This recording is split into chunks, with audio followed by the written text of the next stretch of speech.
A 22-year-old Kurdish girl was traveling with her family, with her brother, to Tehran from Kurdistan.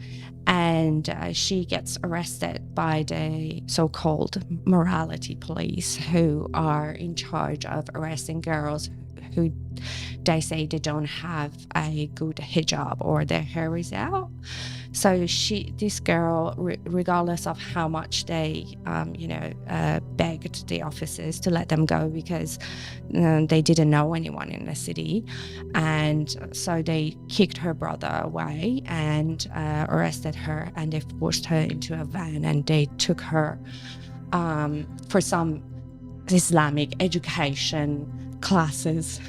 They said that she's going to go attend some courses to be able to learn how to have a better hijab, and she ended up getting out of there with an ambulance, Yeah, what I saw was horrific, because I actually saw footage of Mahsa being put into the van. They bashed her head against the roof of the car, pushed her in the car.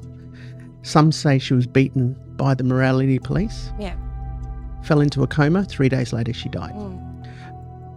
However, what I'm going to say is this was about the hijab, but the hijab law has been in place since 1979. Correct. What is different about this? Well, I have to say that the fight against the compulsory hijab in Iran is a 43-year fight. So after the 1979 revolution in Iran, women started protesting everywhere, saying that we do not want to have compulsory hijab.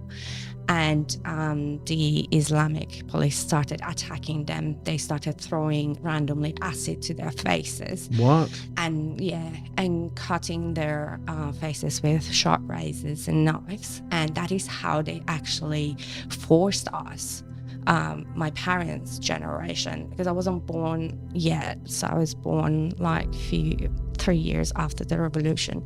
That is how they forced it on everybody, because everybody was scared. They didn't feel safe, and that is how it became a law. It doesn't mean that people didn't, demonstrate against it. And let's not forget that 1979 revolution, the revolution was took away from us. Nobody ever wanted to have an Islamic Republic. People wanted to have a parliament and have the king. They wanted to limit his power and his, so he doesn't have much authority in the ruling of the country as a figure, and a parliament to rule the country. And that's kind of where it all went pear-shaped.